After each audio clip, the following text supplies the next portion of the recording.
Welcome to another movie plot and enjoy the memories. We open in the wealthiest kingdom in the world celebrating 20 years of peace.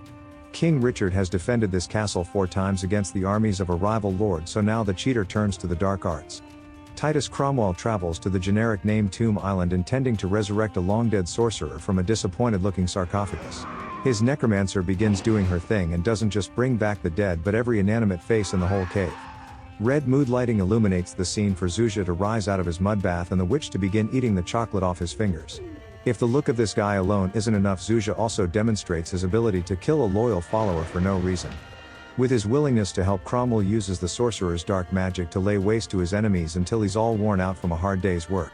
Since they can finish off Richard's army by themselves, Cromwell backstabs Xusia and chases him off a cliff where a loyal servant could have come in handy.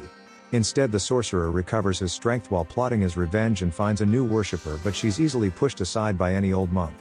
Meanwhile, Richard's eldest son succumbs to dark magic, so he tells the Queen Malia to take the royal heir and flee the kingdom. He entrusts his new eldest son with his ridiculous triple-bladed sword so that the boy can avenge him if he ever learns to wield it.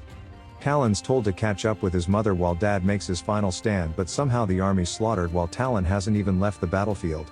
He sees his father being executed by Cromwell, then races to the river on horseback only to also witness his mother being captured by this quick-moving man. Talon's little sister gets kidnapped, so Malia stabs Cromwell and refuses to call him king but is murdered for her defiance. Narrowly surviving an ambush, Talon evades capture by launching the 2 outside blades of his father's sword like missiles into soldiers. He flees the kingdom and disappears for the next 11 years, where he straight up steals the backstory of Conan the Barbarian. This seasoned veteran is now a former slave pirate and general of a small band of warriors to add to the collection. He returns to his hometown where the loose-lipped bartender talks about a secret resistance to some random he just met off the street.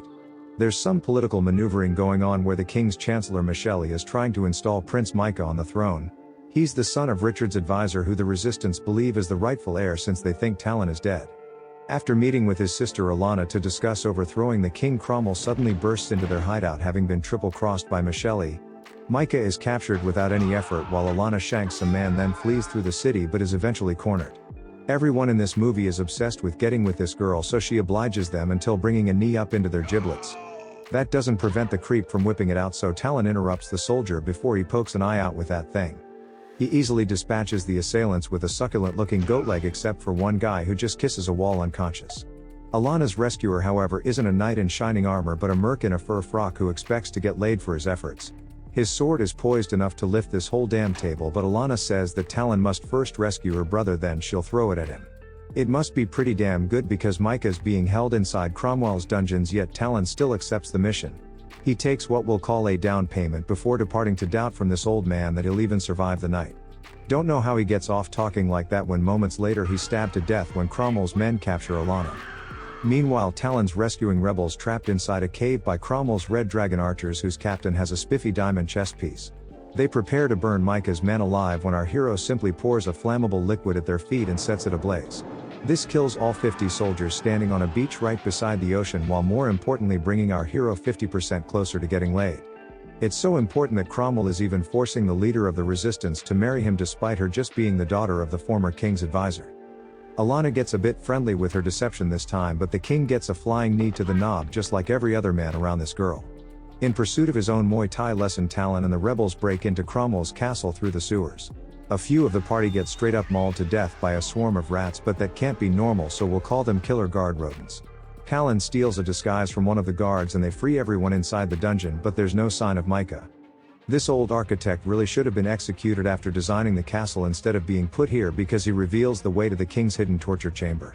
When Cromwell is bored of inflicting pain on Mikah, he leaves him behind with a princess who he blindly trusts called Elizabeth. By all accounts, this is Talon's kidnapped sister from the beginning of the movie, which is why she aids him in rescuing the resistance leader. But then it would make more sense if Cromwell wanted to marry her for a legitimate title instead of some random rebel. And also makes this kiss with her long-lost brother full of decrepit will they or won't theys. An elevated Talon leads the guards away while the others escape and give us a general tour of the castle in his search for another way out. He eventually swings into the room that every king has filled with naked women, where the princess is being held kicking and screaming. Guards knock the understandably distracted Talon out a window, where he continues to fight on ground level until eventually being surrounded on all sides. Confronted by his parents' killer, Cromwell doesn't even recognize the rightful heir and just thinks he's the sorcerer disguised as Mr. Handsome. A crude guard's sword shatters in his hand, so Talon frantically tries to gain distance until getting another blade and disarming Cromwell. They take a tumble into a pit where we're now watching a soggy knife fight, but the king holds his own against this so-called great warrior. Before we even know who's the better fighter, Machelli re-enters the movie to knock out Talon from behind. Even Cromwell is angry because he was enjoying himself, but at least now doesn't believe that Talon is the sorcerer since he didn't use any magic. They take him to the dungeon, so there's an attempt to rescue his comrade by the coolest dressed guy in the movie named Phil. He gathers up some of the boys including Darius and Captain Morgan, while Elizabeth helps with a secret way to get inside the castle.